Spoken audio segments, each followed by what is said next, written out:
What a pass. Giddy underneath for JRE. The reverse and the rookie-to-rookie action. Outside the Lou Dort. He'll get the flyby. 3 on the way, and he rattles it in. SGA defended closely by Westbrook. Tough. Step back. Gets up the shot. Banks it in for the lead. This is Lou Dort. You're listening to the Uncontested. What is up, and welcome to the Uncontested podcast. We are coming to you live Sunday night, February 27th. We are on Twitter, Facebook, and YouTube tonight. If you haven't joined the stream before, I highly encourage you to subscribe to our YouTube channel and join us every Sunday night and after every Thunder game. We are a proud partner of the Blue Wire Podcast Network, the official podcast of SIThunder.com.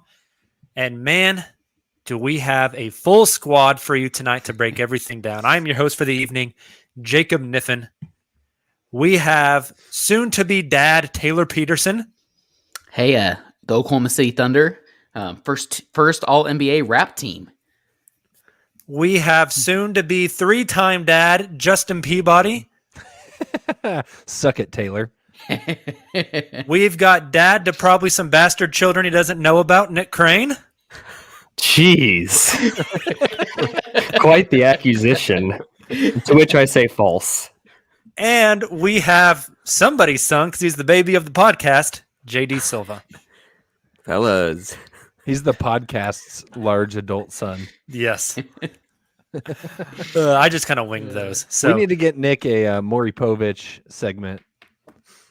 The lie or the lie detector test determined that was a lie.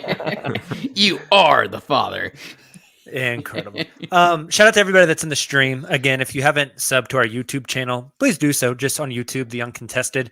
You can join us in the chat every Sunday night. We'll get to some of these comments. Like, why does Baze sound like Polo G? And they low-key should get Baze to rap an intro for them. Colin Reed says, I don't know if that's for the Uncontested. Duh. The real question, DMs, Baze. The real question is, when are we getting a Trey 1K featuring Baze? That's track? right, on the SoundCloud. I'm ready for it. Yes. Ready for spaghetti. All right, gentlemen, we have basketball to talk about. It has been, a week and a half since we've actually talked about basketball with this team, all of us together. So super excited to do that. And man, these past two games, have they provided some content for us to talk about.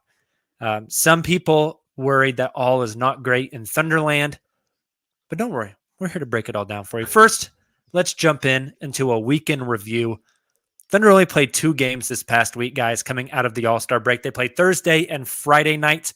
Thursday, they lose to Phoenix in a pretty spirited game. Friday night, second night of a back-to-back, they went up to Indiana, beat the Pacers in the 2022 Tankathon in OT, where both teams desperately tried to lose. Pacers were just a little bit better. You think about that game. That fourth quarter, Shea missed 2 free throws, and then Tyrese Halliburton declined to take an ISO possession against Isaiah Roby and passed to his rim-running center, who was lined up at the corner three-point spot, who promptly stepped out of bounds. Just straight out of the Hinkie playbook. Yep. This is tanking 101 for beginners. One of the big themes from these first 2 games, guys, is that my note here says, half the damn team is out. Nick, they did post-practice availability today. You were listening into a little bit of that. Tell us about some of the updates for some of these guys. No updates for anybody besides Josh Giddey. His hip soreness seems to be more than just hip soreness, because he's not playing tomorrow. And Daignault said he may even be out longer than that. I wouldn't necessarily call that soreness, but there's something going on there. But outside of him, no updates on Dort, no updates on Kenrich, no updates on anybody else. So to boil it down to one sentence, this team's still going to have like a third of the roster out for the foreseeable future. Is it time to pull our inner Alex Jones, put on the tinfoil hat and start to buy into some Josh Giddey conspiracy theories? Josh told the team, "Hey, my hip's a little flared up after last night's game." A little what up? They flared up. Oh, I heard a little furred up. Flared up. You sounded a little bit like Boomhauer from King of the Hill there for a second. I couldn't tell. He got dang old hip soreness. Tell you what. He gets checked out, and it might look fine, but the doctors come back to Josh and say, "Man, this looks a little serious. You might want to take off a couple weeks." And here we are. There's your tinfoil hat conspiracy theory time with Taylor. They just walk in and circle the X-ray with a Sharpie. They're like, "Yeah, something's Oh, wrong." it's messed up bad. Someone forgot to change the toner in the X-ray printer. Is this plan A? Is the question. Yeah, that's right. That's what should be on the. Gotta make Shay happy. That's what should be on the injury report. DNP Giddey plan out. A. Plan A. That'd be a cool T-shirt. We'd ruffle some feathers with that one. Well, I as think. long as it's not a Plan B T-shirt. I was gonna that say, means it's it's different. Speaking of fathers, Uncontested supports Planned Parenthood, folks. Nick, right, Nick? Okay. What? Oh my god! Oh Poor man. Nick. All right. Well, one of the bigger storylines, not the biggest storyline, we'll get to that, don't worry. But one of the bigger storylines from these two games out of the break is that Shai Gilgeous-Alexander has returned after nearly a month-long absence. Only 10 games, but when you tack on the All-Star break there as well, it came out to pretty close to a full calendar month. In those two games, Shai has completely and totally shined. He averaged 34 points on 56% from the field. That includes only 20% from three. He was 2 of 10 from three in those two games, still shot 56% from the field. And that's not like going up against some scrubs on the front line. I mean, that first game was against DeAndre Ayton, who's a really good rim protector. And then when DeAndre Ayton wasn't in there, I'm going blank. Who's the Phoenix backup big? JaVale McGee, also a good rim protector. Shai just torched him. 34 points per game, 3 steals, 5 rebounds, 5 assists. That's a robust Pretty stat good. line. Yeah, Justin, how have you felt about Shai's return? Or just the performance he's put on? Am I allowed to say that Shai's return made me feel giddy? I love it. No, it was fantastic. I think I tweeted very early on. I was covering that Phoenix game on the account that like I missed Shai drives. Like it's just watching the Thunder play with Shai. It's just so different than when he's not out there. The dimension that his driving ability brings to the offense completely changes how the entire team plays because of how he's so crafty at getting into the lane and drawing attention. Gravity. He's drawing double teams like every time up the floor And splitting them almost every time. and splitting them. And so it's super impressive to see what he's able to do. One, off a month of rest, and two, with that much defensive attention being called to him, he just continues to impress me. I think his ceiling continues to look extremely high, and I continue to be extremely entertained anytime he's on the floor. I've got a question for you, Justin. So I guess considering last year Shai was ultra efficient, this year for the most part he's been less efficient, like not inefficient, but just not last year's number. Right. If last year is kind of the ceiling and this season is the floor, where do you think he truly is in terms of like long-term scalability with his efficiency? If this season's the floor, that's fantastic. Yeah, no kidding. But in terms of like shooting efficiency, I do wonder, like he loves that step back three, but for 98% of players, a step back three is not going to be the most efficient shot. And it was very clear, like in training camp, like it's something that he's been working on. We've been seeing him in the practice videos, like working on that side step back three. I kind of wonder if this offseason he goes back to basics a little bit more. Like you still keep that in your bag, but it's not your go-to. And I think he's good enough, and the Thunder should be working to get him 3-point opportunities that maybe aren't self-created on a step back. And I think that helps his efficiency numbers a lot.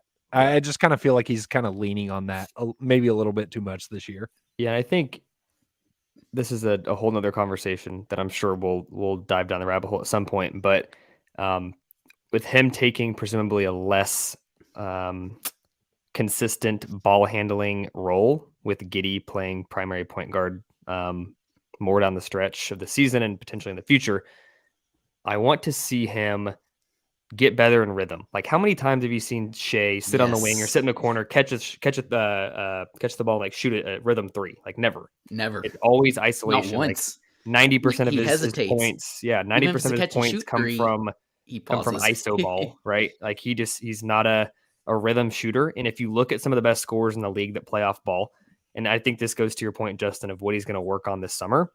If he's truly going to be off ball and wants to be like a Brad Beal or a Devin Booker type scorer long term, those guys are hitting some of those, like, even if they're 28 footers, they're catch and shoot threes. Like, a lot of their shots are high level of difficulty, but if he's going to play off ball more and be a high level scorer, those are the types of shots he should love. Like, he'll still shoot a couple of those step backs, but if he can get 2 or 3 rhythm threes a game, that's perfect. Yeah, isolation off the dribble three is probably the most difficult shot in the NBA, right? Like, I don't think it's relatively close. That's the most difficult shot in the NBA. And Nick, like you said, we'll dive into this here in a few minutes, but the whole idea of Shea playing off ball, I've got a lot of thoughts. We'll get to it. But the idea is the idea is to get Shea easier buckets, right? And those ISO step back threes, there's a place for those. But I mean, I went back and watched every Shea field goal attempt from those last 2 games. And on plays where he catches, where he's off the ball, the ball is not in his hands, he's moving, he catches a pass, and then he does something, nobody can stay in front of him. Nobody can guard him. Like, it is absurd.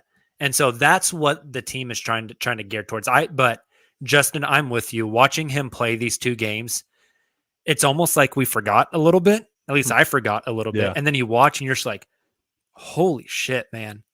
This kid can just flat out like burn it. I think my favorite 2 plays from Shea over this span was, they were both against Indiana, where the first play he went in on a drive and Isaiah Jackson swatted a shot, and it was a block. They kept it in bounds. It led to an Indiana fast break going the other way. This was early on in that first quarter. The next time Shea drove, got past his man, Isaiah Jackson rotated over. Shea gave a little bit of a head fake, watched Isaiah go flying, and then pulled it up. And I was just like, adjustment. He's got every counter move in the book. Like, you can't do anything against it. Look, with all due respect to I don't even know who the guy's name is. The 2 people on Bally Sports to do like the halftime, and Nancy Lieberman's John Radigan and John Radigan. That's right. Yeah, those 2. Hey, can we not include shout out and Bally Sports in the same sentence, please? No, or can we?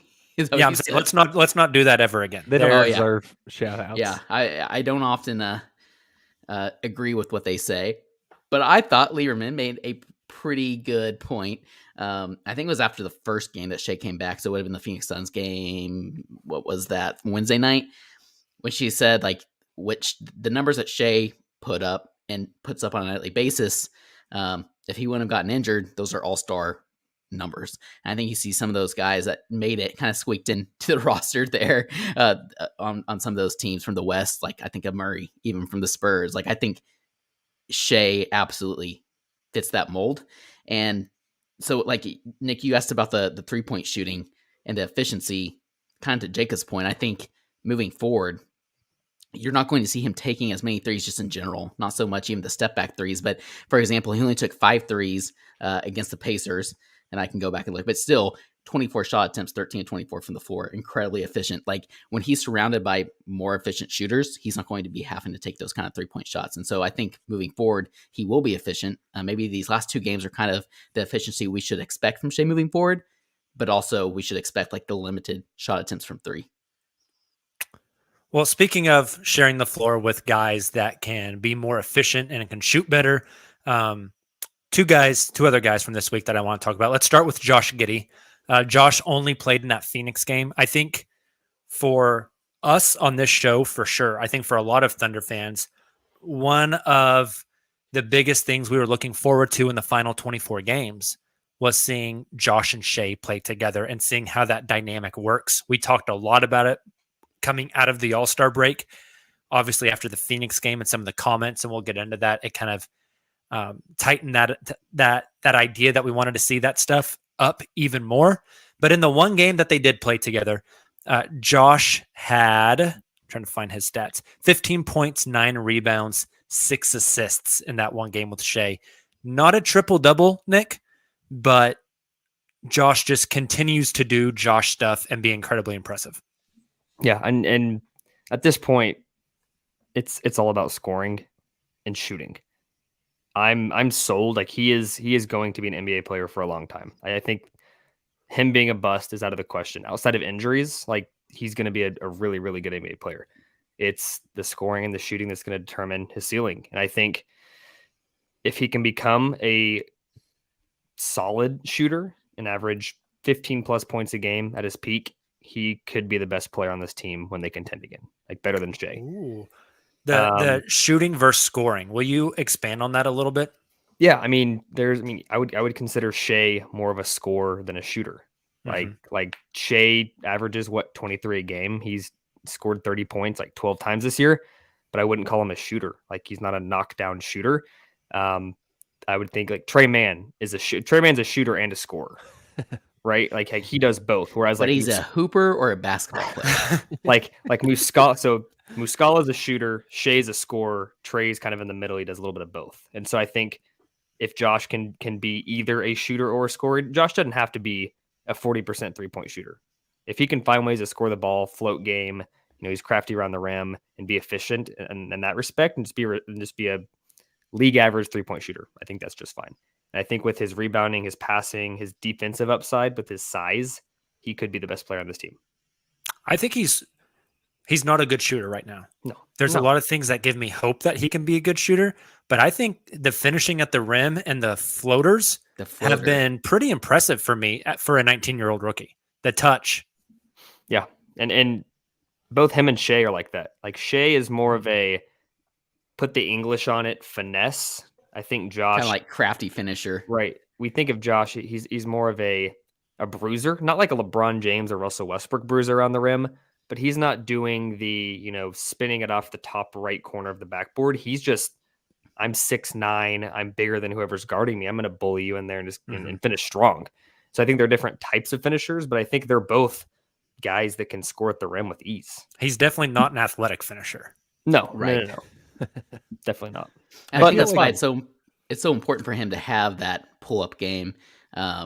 Really the floater. I can't call it a pull-up game yet, to Nick's point. If he can develop not only a 3-point shot, but a pull-up as well, I mean, he almost becomes unstoppable. Yeah. Well, he has a pretty nice little midi, Taylor. We've seen it multiple times this year. Yeah.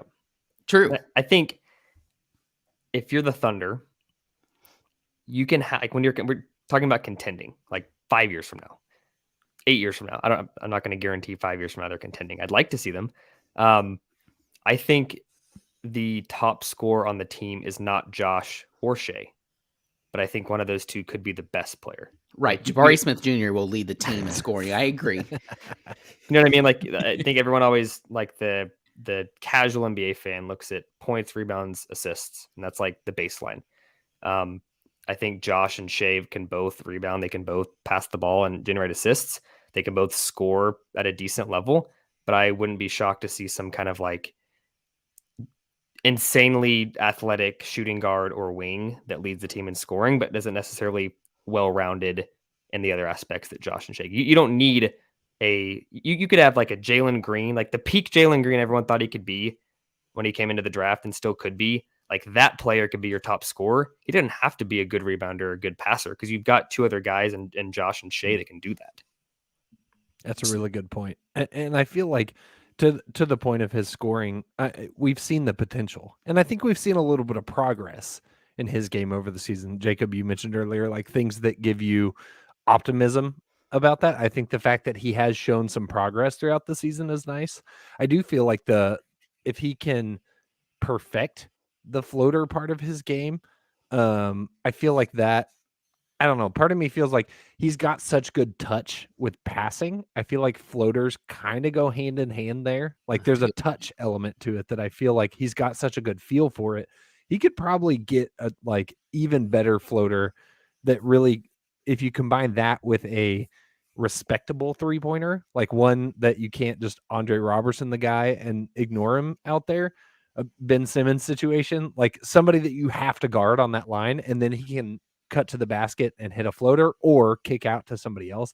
That's a solid enough skills package that, like you said, you don't need him to be a dead-eye marksman from behind the arc, because those skills complement each other well. And if you build the team around that, that sets up really nicely to complement his, like you said, his rebounding and assists and all that stuff. That's what I was thinking, Justin. And I think it's key when you envision this team and you assume, and I think it's a pretty safe assumption at this point, that both Shea and Giddey will be on this team and will be a core part of that team. That, like Nick mentioned, when they transition back into contention again, they're going to have a much more spaced out floor too. So to envision Shea and Giddey be doing this, what they're doing now, without that spacing, really is even more remarkable. And it's exciting to think what both of them can do when they have more spacing on the offensive end of the floor. Now, I know we also said that for the longest time with Russell Westbrook on this team, and that never happened. But I do see it happening, and like we've talked so much about, I think they're definitely building Presti's building this team differently than that era of Thunder basketball. But what I'm most curious about is when you have that spacing, like what does the distribution look like in terms of shots? And I think maybe Thursday night's game against the Suns is maybe a good example. I know Lou Dort didn't play, and to Nick's point, like, let's just use the easy example here. The Jabari Smith Jr. isn't on this team yet, but you had Shea with 22 shot attempts, Giddey with 15, and Trey Mann with 13. That's exactly what I think you kind of want to see when you, again, lose them on the floor.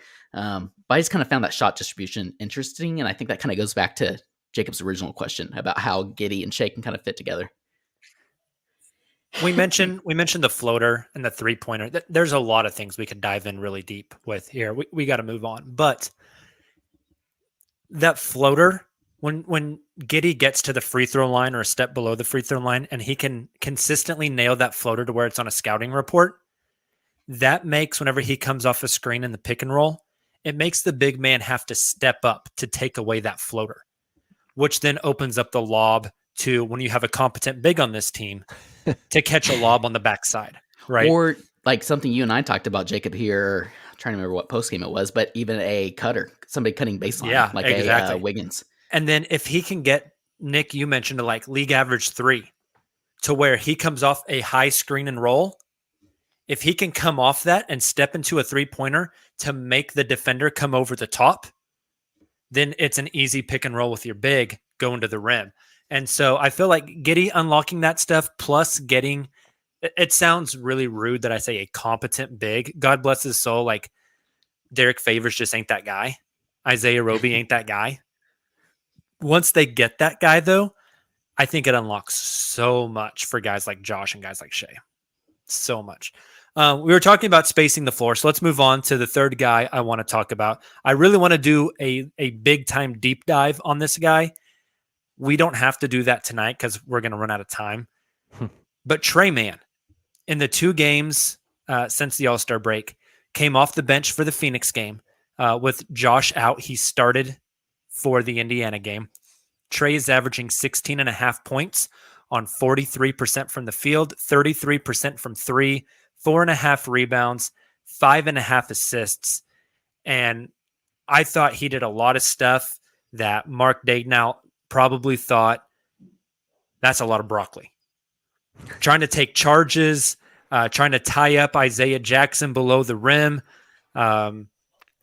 And one thing, Nick, that I think is really underrated that we haven't talked a lot about with Trey yet, I think he's a really good passer. I know you've mentioned a lot. He played point guard in college. The dude has some really slick passes to get guys really easy buckets. Yeah, and that's what I was going to, like, my comment about Trey is the scoring no longer impresses me. Like, if he this week had 2 30-point games, like, it'd be cool, like awesome. But would it shock me? No. Not going to shock you, right? No, like we know the kid can score. The passing has been, would you say 5.5 assists? Mm-hmm. That's impressive. Like And Shea averages 4.5 rebounds. 5.5 assists and 4.5 rebounds. Like that's Shea. And in fact, whenever I think it was it 2 games ago, maybe the Phoenix game, his stat line was identical to Shea's season averages. And so if he can scale that, like I'm not saying he's going to be the next Shea, but like that's impressive at his age. And the passing is awesome. The defense is getting better. And he's never going to be a Lou Dort lockdown defender. But when you look at a team's overall defensive rating, it's about rotations, being in the right spot, buying into schemes. You don't have to be a lockdown perimeter defender. You just have to be in he the needs right to spot. fit. Like you just said it. He needs to fit into the scheme. Yeah. And he's doing that better and better with each game. He needs to be a passable defender. A league average isn't getting played off the floor level defender. And do little things, right? Like it was the Royce Young Thunder video. I forget what they call him. Oh, he's so good at those, dude. Yeah. Royce has been done incredible at those. Oh, it's awesome. And Dagnall was really great in that one as well. And that's one thing he mentioned. They used the example. I think it was there was one big, like a game or two before, where Trey went down. This big brings the ball down. Trey doesn't go after the ball. Dagnall gets mad, takes him out, takes Trey out. And then it was like a game later, 2 games later, or whatever, when Nikola Jokic had the ball down low, brings the ball down. You see Trey immediately go after that, strip the ball, and get the steal. And you saw that's when Mark did like the now almost infamous amongst Thunder fans fist pump on the sideline, the Tiger Woods fist pump. We're seeing more and more of that. Like I think we saw it, to your point, Nick. I think we saw it against Phoenix, and just his defensive instincts as well as his playmaking are the 2 things that have stood out to me the most, because we've known since watching him early on with this team that he's an elite shot creator. But the third thing I think is his confidence. Like seeing him being able to step up when Shea is being doubled and triple teamed there towards the end of the 4th quarter in regulation against the Pacers and then into overtime, like being able to be that guy when Shea has all the attention of the defense. Like there's only certain, I use this term all the time, Jacob, and we don't we don't say the full thing on the podcast, but he's got the mother effer in him, right? And there's not very many people who possess that gene, that quality, and Trey's one of those guys, and it's been kind of fun and impressive. You need a team of mother effers. Miami Heat's made up of mother effers. Yeah, this is complete speculation, and to be clear, Mark likes everybody on the team and wants all of them to play well. Last year, it felt like Mark really liked Ty Jerome. Like when he talked about him, it was like extra energetic, and he like had more to say. It seems like that with Trey this year. Like it seems like Trey is almost like that's a good point. His child, like his project. That project sounds weird when you talk about a human being, but yes, almost like my son's on the team. I'm going to coach him a little harder because of that. Make sure I don't show him favoritism, but I'm also going to get super excited when he does well. Right. Like, it's also a sign of that culture that they're building, right? That accountability, which is awesome. Justin, I have a question for you. We can dive a lot deeper into this next week or on a post game or something. But I've been thinking about this for a little while now, because for me, it's very hard. Last year, I felt like we were having these conversations about Teo Maladon. Mm-hmm. And look where he's at now, right? Like if you put a gun to my head, which would be a very grim thing to do, but if you put a gun to my head, I would probably say Teo's not on this team opening night next season. They got to make room somewhere. So with that being said, right, with that out there, I'm having these thoughts about Trey Mann. Like if the defense can be like average, like not below average, but average, and the shot creation, the ability to catch and shoot and space the floor, is he a better long-term starting fit next to Shea and Josh rather than Lou? I kind of tweeted that. Like I tweeted that out. The when question he was for Justin. Oh. Kidding. Justin, your opinions are relevant. Anyways, feels right. Anywho, no, that's fascinating. I think the Teo caveat is interesting. It's a big grain of salt, you know. It's a big grain of salt.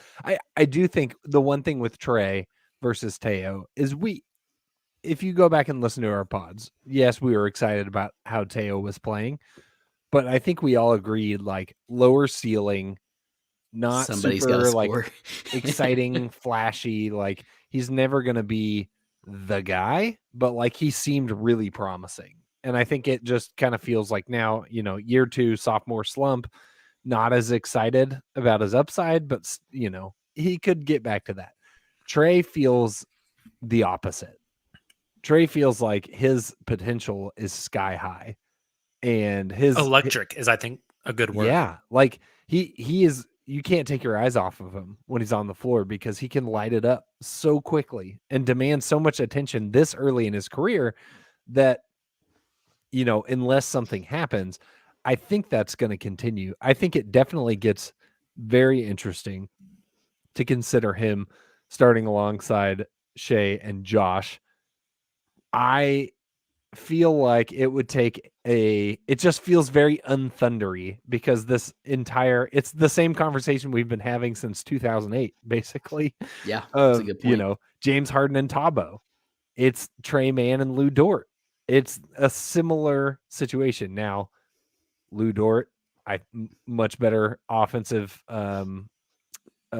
ceiling, I think, in this scenario. Trey Mann, probably not the next James Harden. So not the same conversation for sure, but very similar, like offense versus defense kind of thing. Mm-hmm. I feel like with the offensive acumen of Shea and Giddey, I would opt for Lou Dort and his defense, and then let Trey, maybe he leads the second unit more often and kind of takes a primary role there and can really kind of like give you a really solid scoring punch off the bench, can still play alongside those guys in certain situations. Maybe that's your crunch time lineup. But I think I feel confident enough in the offense of Shea and Giddey to have Lou Dort out there to just, be the nasty up against whoever the other team's best player is.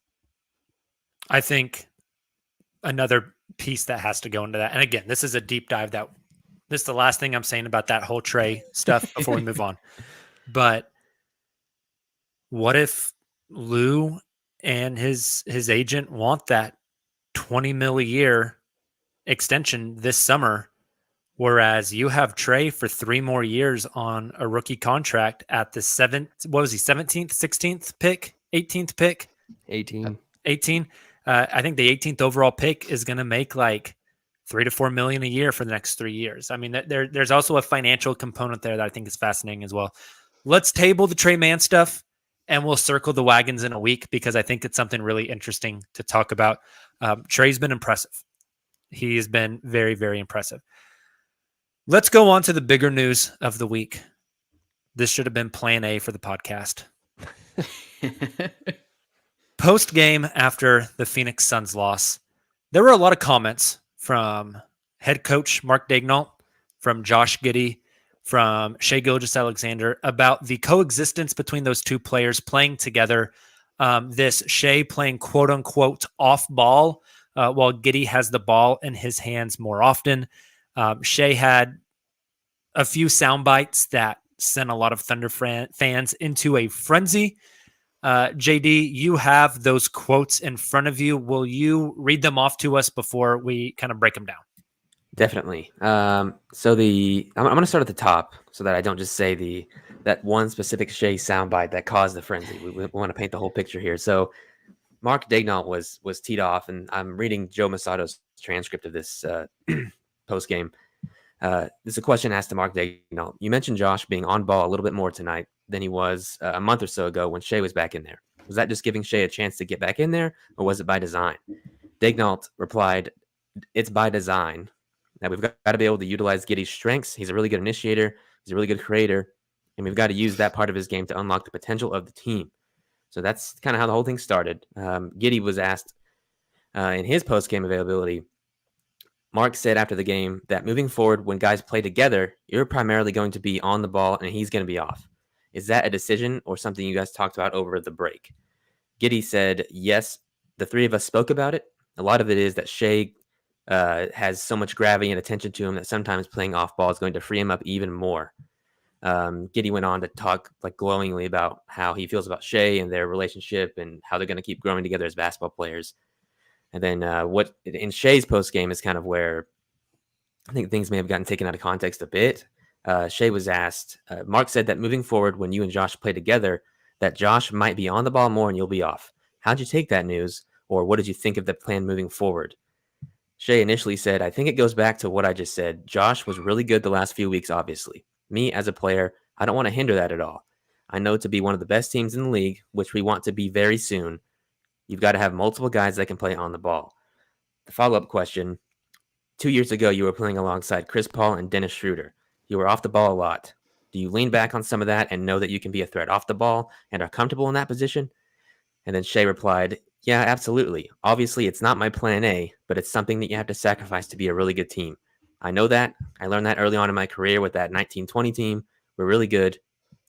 We were really good. Obviously, we had a lot of threats on that team, and each guy had to sacrifice to better the team. So, a lot going on there. I think initially the quote that caught people off guard a bit was Shea just saying, obviously, it's not my plan A when asked if he wanted to play off ball. Yeah, which isn't the full picture. But Nick, take it away. I'll give one thought and then I'll let you guys piggyback and give your thoughts. I think it's very telling that he followed up at the it's not plan A with the Chris Paul year. Yes. I think that was like him alluding to something. Like his plan A wouldn't be to be that third kind of option again. I don't think he was saying my plan, like it's not plan A for me to play off ball. Like do I think he wants to play off ball? Probably not.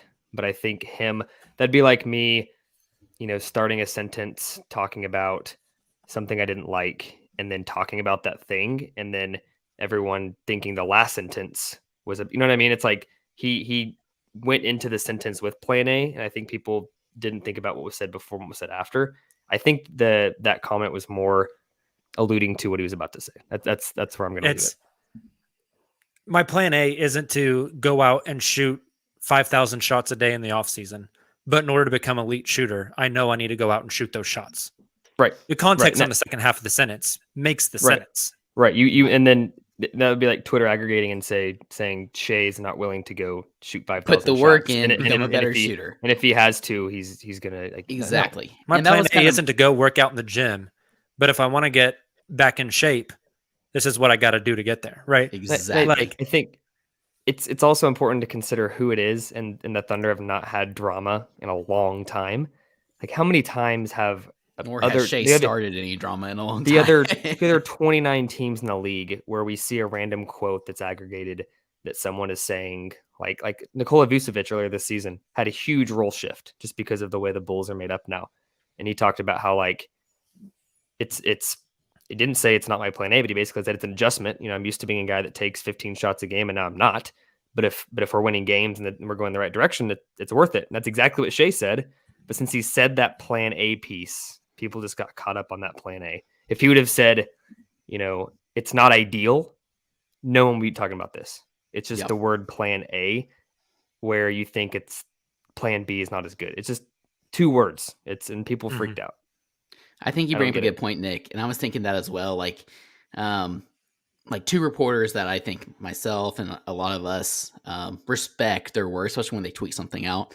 They kind of put it in a context of like, this could be an issue. One of them was Joe, who Silva read the transcript from. It was Joe's transcript. And I kind of chalked that up to not irresponsibility, but I know there was like some audio issues apparently with Shea stuff. Meanwhile, Nick, you were in there as well, but you were still kind of finishing up with the rest of availability. So like us, we're seeing that on Twitter. Nick's still caught up, hasn't gotten to respond to us. We see like, Joe and some other Thunder Beat reporters tweets. And so we kind of start freaking out. So when I saw the full transcript, I was exactly with you, Nick, thinking like, that's not exactly talking. Plan A wasn't Shea's response about playing with Giddey. It was referring back to his time with that Chris Paul team. Like, yeah, I'm coming into the league. I'm a rising star in my second year, and I want to be the guy on ball. I want to be a point guard. Like, and he's talked about that in the past, right? But in order to win for the betterment of the team, like I learned in the year with Chris Paul, you've got to adapt and do what's best for the team in order to win, even if that's not your plan A. Like that's kind of how I took it. So I'm with you. I think that was kind of taken a bit out of of context there. I think the thing that caught my eye with the context piece of it is talking about the Chris Paul year. I feel like there was a lot of wisdom in his full quote that was probably gleaned from Chris the Paul. Chris Paul year. Like Good point. playing in Oklahoma City was not Chris Paul's plan A, but he did what he needed to do. He sacrificed where he needed to sacrifice, and like he made the best of a situation. And that team was a lot more successful than people thought they would be. 0.2% chance, baby. Exactly. And so I feel like it's when I read it back, that's what came to mind immediately for me is like it was I a like little that bit of that, analogy. like, this may not be how I envisioned the scenario, but like I think there's a lot of potential for success. Everybody's got to sacrifice. Everybody's got to sacrifice their quote. plan A. Like Trey Mann's Yeah. plan A is to do step backs every single time he touches the ball and not have to try so hard on defense. But that's not what's best for the team Also, or his development. I just want to say, if you guys our listeners aren't subbed to the YouTube channel, you miss great things like Justin making a point about the Chris Paul year and all of us like perfectly in unison. Just slowly nodding the head. It's high quality We're stuff. all just like a good zone defense. We're all in sync. And here's the thing about like the off ball stuff. I think that has been taken out of context. They don't want Shea to be like simply a catch and shoot guy. That's not the plan. If you go back and you watch some of the possessions from that Phoenix game, Shea is moving when he doesn't have the ball in his hands, which is incredibly important and something he hasn't done a lot this season. Josh is running an action on one side of the court. And when they do that, that makes Shea's defender have to have half his attention on where is the ball on the floor, the other half of his attention on where is Shea at, because I'm guarding that guy. Whenever Shea has the ball and he's just isolated at the top dribbling, all eyes on him, right? It's kind of like a Tupac song, all eyes on me. All eyes are on him, and everyone can hone in on him. He wears Tupac shirts. There you go. And but when you go back and you watch those possessions, wherever Josh has the ball, finds Shea and passes it to him, Shea has like a half a second of opportunity there where the defense isn't set. And those possessions ended with Shea free throws, or Shea having a really easy layup at the rim, or Shea having a really easy catch and shoot three. And so the idea isn't pigeonhole Shea into this catch and shoot role. The idea is take some of the defensive attention off of Shea so the game becomes easier. When the game becomes easier, you're more likely to win. It's a really simple concept that I think people have taken out of context a lot. I agree. Jacob, you mentioned in your post game you did for the Pacers game, and you mentioned as well when you did a post game with John Hamm, you mentioned Shea attacking, not starting with the ball, not bringing the ball up, but getting the ball back to him in that same possession, and then being able to attack so much easier because he has a defender on his heels. And I thought that was a really good point. But just really quick, because I know we're going a little long, maybe on Shea comments, but when I looked back on those transcripts the next morning, it wasn't the plan A that stuck out to me the most about those quotes, just kind of for the reasons that Nick and I mentioned earlier. It was the, being one of the best, if we want to be one of the best teams in the league, which we want to be very soon. I think Shea, look, again, Presley's going to do what's best for the team. But at a certain point, you got to start pushing some chips to the middle of the table and start to build this thing out. And I think Shea's ready for that. He's proving on the floor that he's ready for that. Guys like Josh Giddey and Trey Mann are already starting to do that. And I don't know. I found that interesting a bit as well. I'm not sure how much longer Shea's going to be willing to ride this out. I thought about this too, Taylor. Like, this isn't middle school or high school basketball where your coach tells you to do something and you just do it, or like, the principal tells you to do something, you do it. Like, they're all adults. There's going to be conversation. There's going to be a pushback. I would not be shocked if when front office / coaching staff came to Shea, and because it was a clear conversation, like Mark even said there was an explicit conversation about this. I wouldn't be shocked if Shea said, I'm willing to make this sacrifice to play off ball, but I want to win sooner than later. Not like putting pressure on the front office, but I wouldn't be shocked if that was a conversation that was had. Like, I'm happy to play off ball as long as we're as long as we're going in the right direction and going to be winning games sooner than later. But also, hint, hint, like, you can't sit me out the rest of this season because I'm injured. I'm coming back to play. Yeah. Yeah, I mean, I don't know how much I look into that one. There's 25 other teams that feel the same way. Like, we want to win, be a great team in this league really soon. Like, sure, Karl Anthony Towns feels that way. Devin Booker felt that way for a long They don't have time. the chips to do that. Nor are they intentionally tanking. Presti could have built a playoff team at the deadline. Quite frankly. Pretty easily, I would even say. Yeah, but I also think we see the very, very small tip of the iceberg in comparison to the conversations that happen behind the scenes. And Right. I said this, I think, on a Twitter Spaces the other day, and I'll say it again. Like, I don't think Shea agrees to a 5-year no opt out, no player option, no nothing, without those conversations happening first.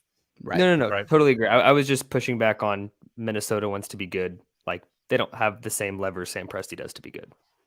Well, and they, I don't know. Like, Shea understands where this franchise is now. I just think he wants to.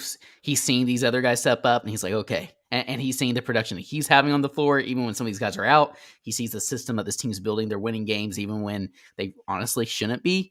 And he's like, look, we have something here. Let's start to work with it. Yeah, I'm on record.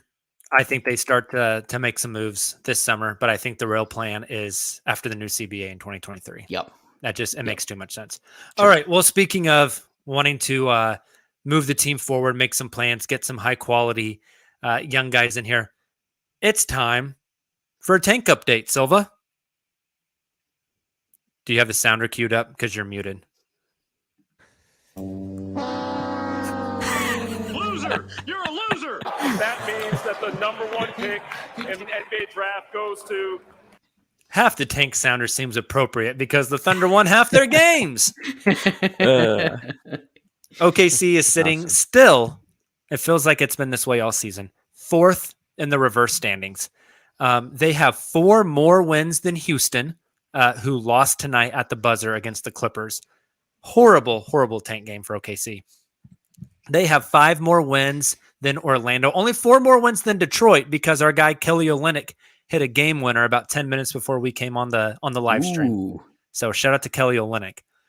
They have 2 less wins than Indiana, 3 less wins than Sacramento, and they play Sacramento Monday night.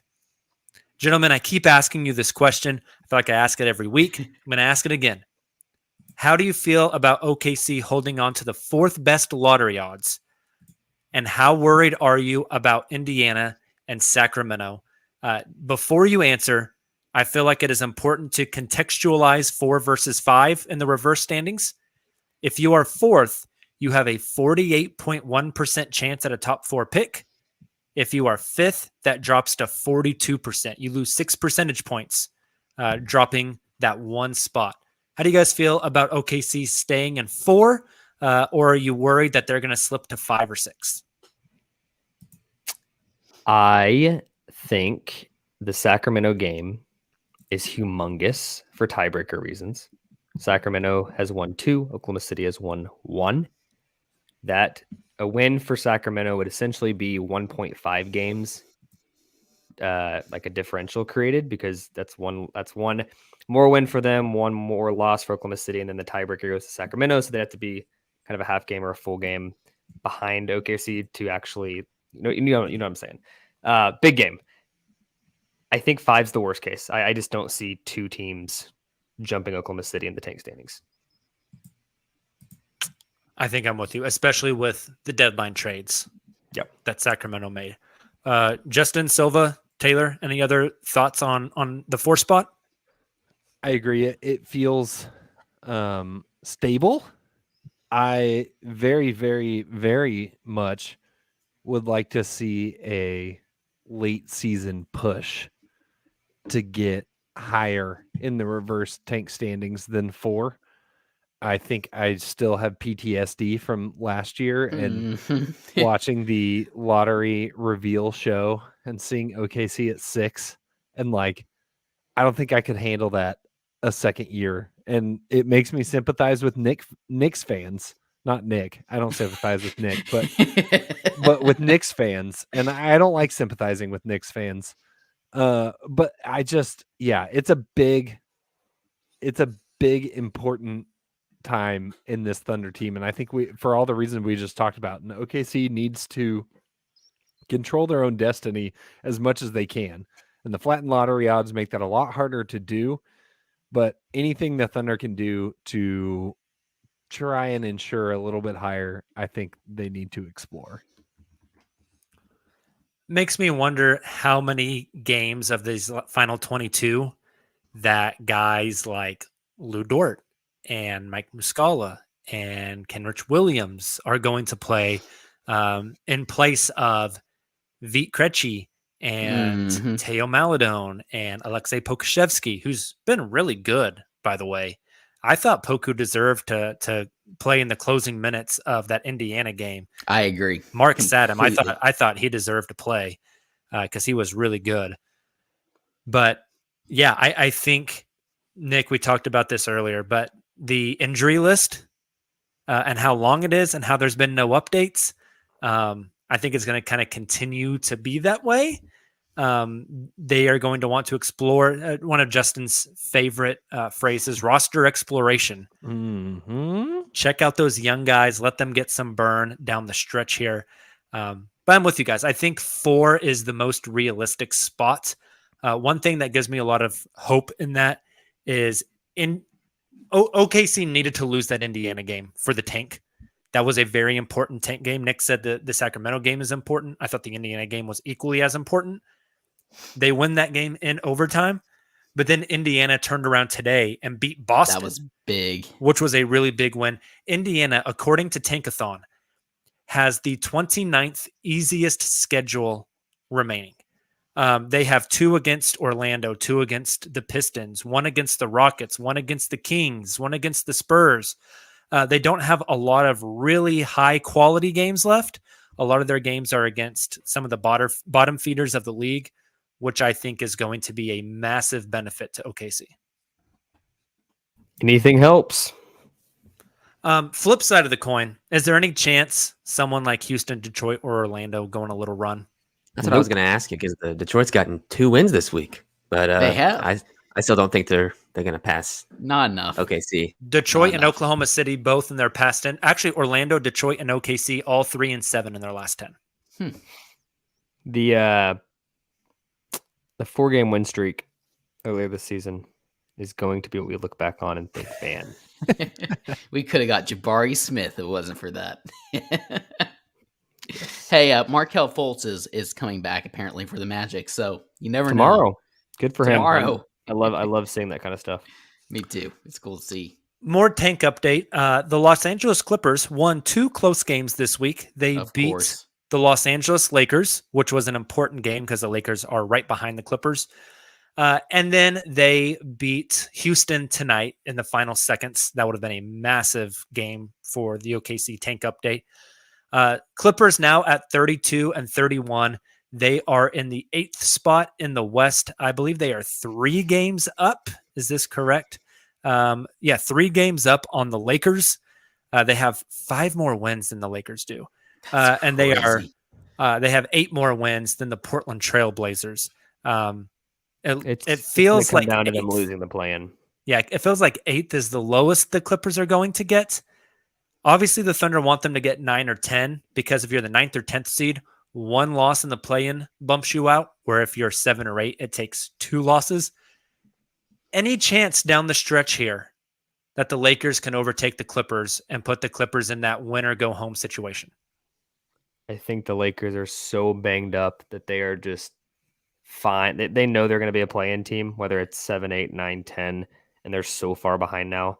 If I were the Lakers, I would not like rest my guys the rest of the way, but I would set myself up to where playing tournament game 1, you've been rested up, your guys are fully healthy, and you're ready to rock. Because at this point, what is going on a win streak right now and like pushing your guys to the limit do? You know, you're not getting to 6. Right. Lakers also have the second most difficult schedule in the league remaining. Just get They you guys have healthy. 2 against Phoenix, 2 against the Dubs, 1 against the Jazz, 1 against the Sixers, 2 against Dallas, 1 against Cleveland. In fact, what they should do, just sit LeBron and AD and let Russell Westbrook go 2016 MVP again. There you go. I like it. I'm here for it. The narrative changes. Does it? Do you guys, if the standings stay as they are, which on the back end of the West, I feel like there's a chance that it could. Looking at it here real quick again, the Lakers currently have a 2.5 game lead on the 10th seed Portland Trailblazers. Portland is up a game on the Pelicans. It's looking like, and a lot can change. We still have a lot of games left, but there'd have to be, I would say, fairly significant shifting to get us to not have a, it's not the Staples Center anymore. What is it? The Crypto.com The arena? crypt.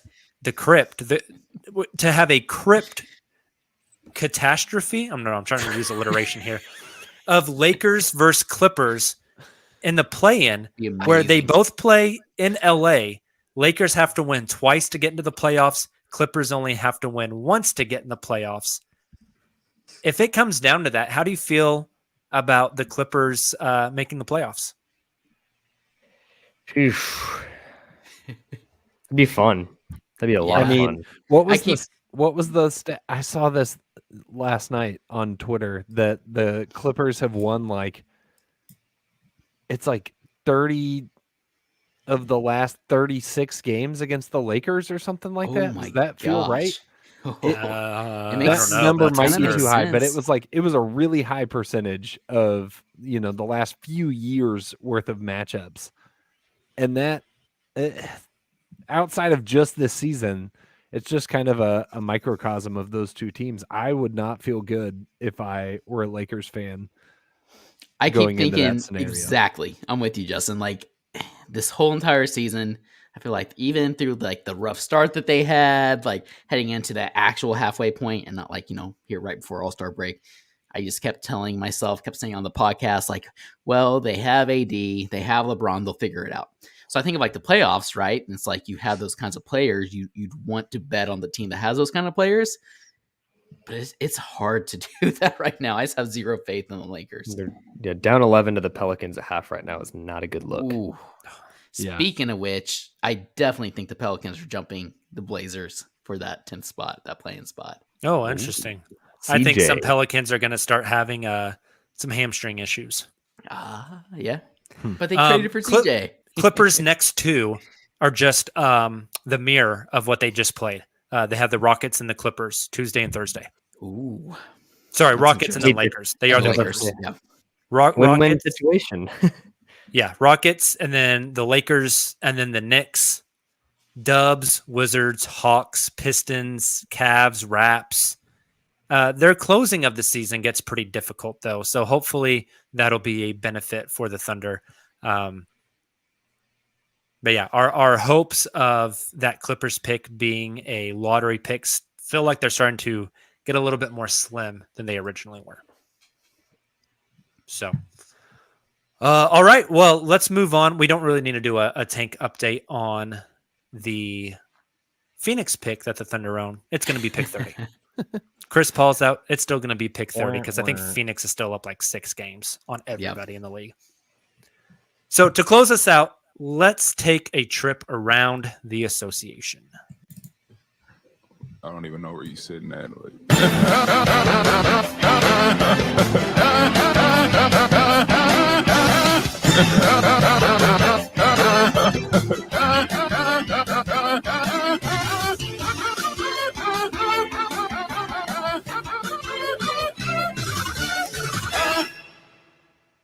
Beautiful. Gentlemen, after the All-Star break, after trade deadline, it feels like it is time for us to update our Eastern Conference and Western Conference Finals predictions.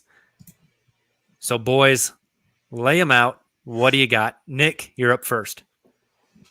Dang it.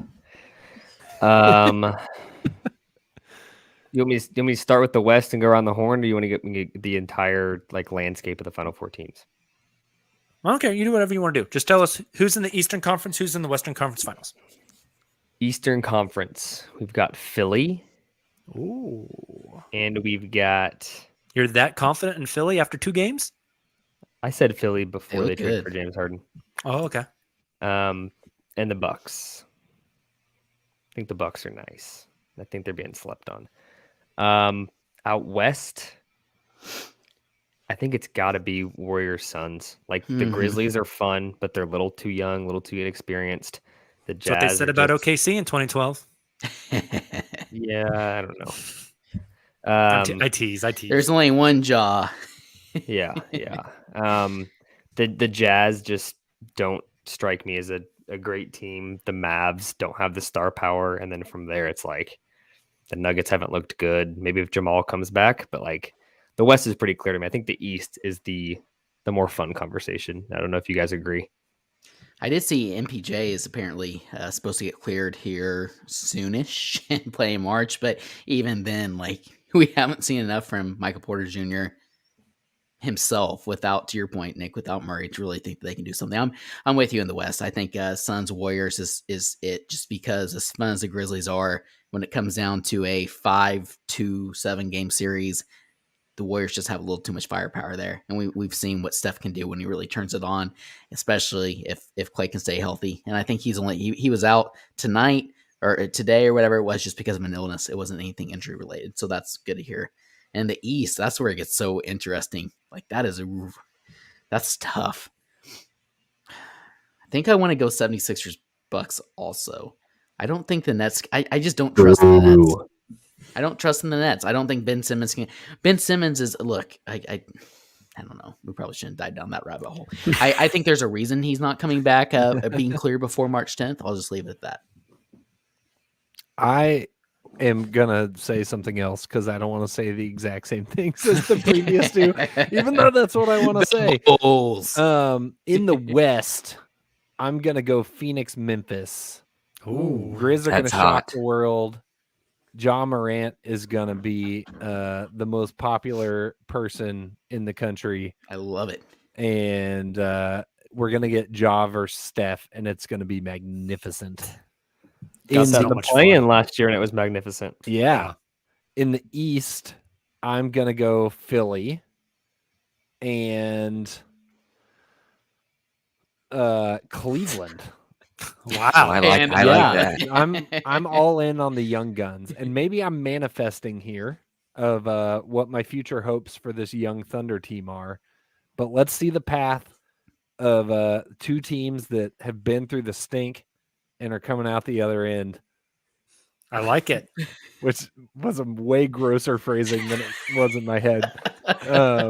But I'd like to see the Thunder, get some of that shine in a few years. Silva, what do you got? Well, as the last person in this roundtable, I feel like I have to get at least a little weird with these picks. So in the West, I will say Phoenix, yes, and the Nuggets, which go on a surprising playoff run after Michael Porter Jr. and Jamal Murray look great immediately. In the East, I think it's Sixers and Nets, and it ends when Doc Rivers starts fouling the hell out of Ben Simmons, making him shoot free throws, and he mentally collapses again. Yes. I love it. My pick in the West is Phoenix versus the Dubs, which I think is just going to be phenomenal basketball. Yep. In the West, I'm with Nick. I like Milwaukee. I like Philly. A team that I really don't like at all, just personally don't like this team, but I think they could end up there, is the Miami Heat. I was going to say the Heat. The Heat are up there pretty high. Brooklyn just has too many questions. I don't trust Kyrie Irving. Well, Silva has made a good point on Brooklyn too. Like, if Ben Simmons has to play a series against the Sixers, those games in Philly, he is going to be a train wreck mentally. Like that would be someone might stab him. hard. That would be so hard to go back and play. The chance, the hack-a-bin, like it would be miserable for him. Do you Who's remember playing when center that against guy Embiid? courtside double birded Russell Westbrook? Yeah. And Like- what Russ has Yeah. never done anything to anybody in Philly. Yeah. Imagine what they're going to do to Ben. Yeah, like, Ben that would needs to have be- like a mental awakening. They're of gonna some have to sort like make it through that the series. Nets would have to start like Andre Drummond to defend Embiid, and that's just Okay, so let's go. Who's in the finals? We've done our Eastern Conference, Western Conference.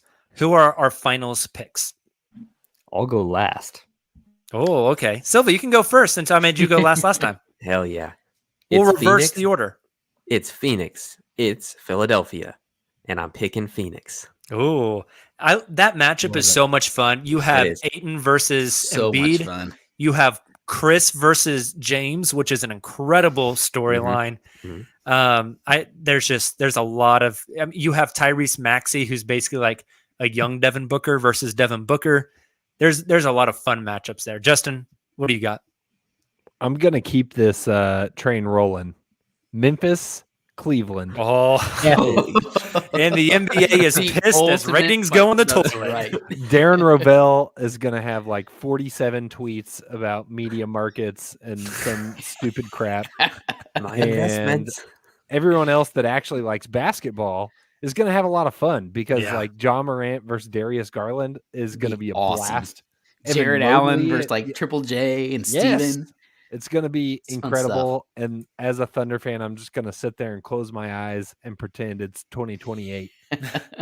We get to see Jared Allen's outfits critiqued and like every intro. My guy's just trying to be cozy. Yeah, Okay. I like Everyone needs that. to back off. Taylor, what do you got? Ooh, I think I'm going. I definitely think Suns. I think this is Chris Paul's year. I'm going Suns and I'm going Bucks. I think we're going to get a rematch. I think the Bucks are going to be back. They're going to pull it off. They're really going to start clicking here soon. Going to find some depth finally. Now they have some newish pieces, and I think the Suns are going to do it in the rematch. Taylor took my conference finals teams, Oh, sorry. but I genuinely disagree on both for the finals. I'm gonna go. I'm gonna go Philly Warriors, Oh, that'd be so much fun. and I'm going to die on this hill. And Jacob disagrees every single time.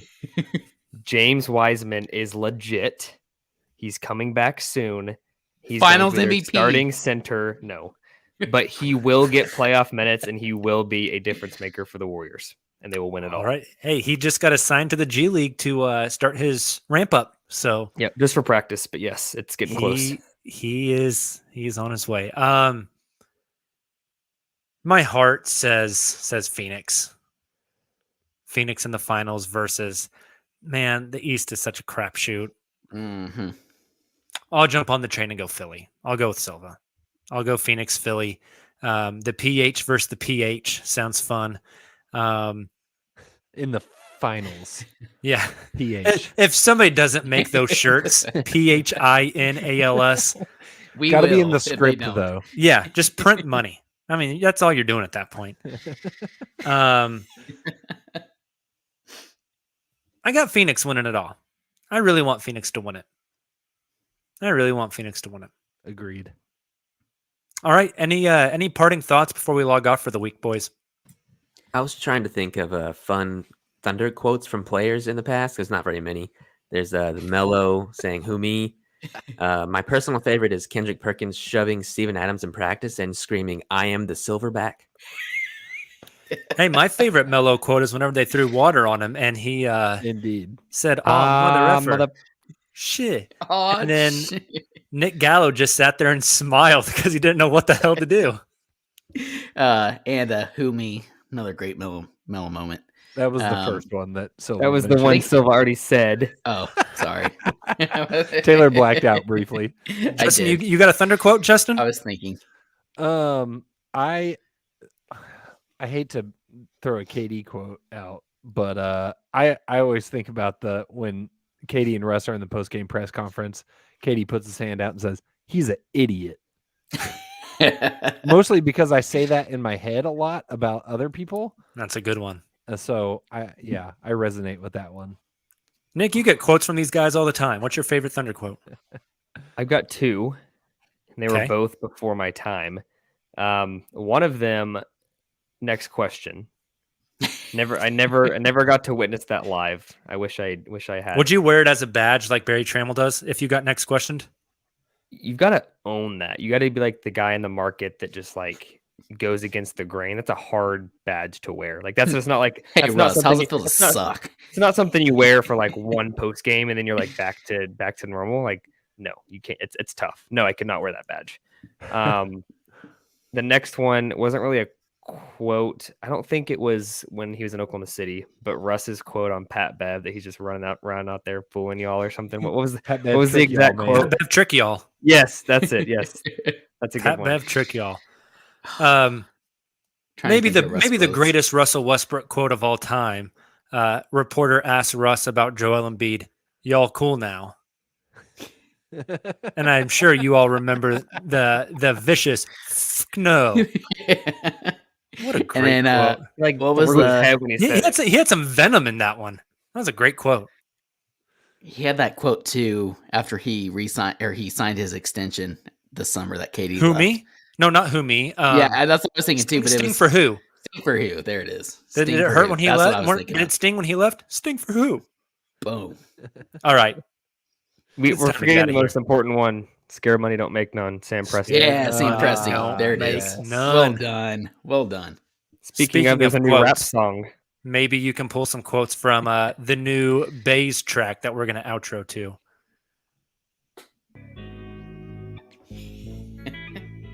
Hey, thank you guys for tuning in to the Uncontested. If this is your first time on the stream, thanks so much. Make sure to join, sub to our YouTube channel. If you're listening to the podcast version, we really appreciate you. Drop that 5-star, DM it to us. We will mail you Uncontested stickers. Also, if you're on the YouTube stream, you can watch Taylor dance to the bass song. So poorly, we might add. Total white dad dance. You gotta stop. We'll be back with you guys tomorrow night after the Thunder take on the Sacramento Kings. Until then, and as always, Thunder up. I just got the bins. I thank the Lord I ain't got to question none of my friends. That struggle was worth it, but I ain't going back again. I know people watching me ball, but it's only from the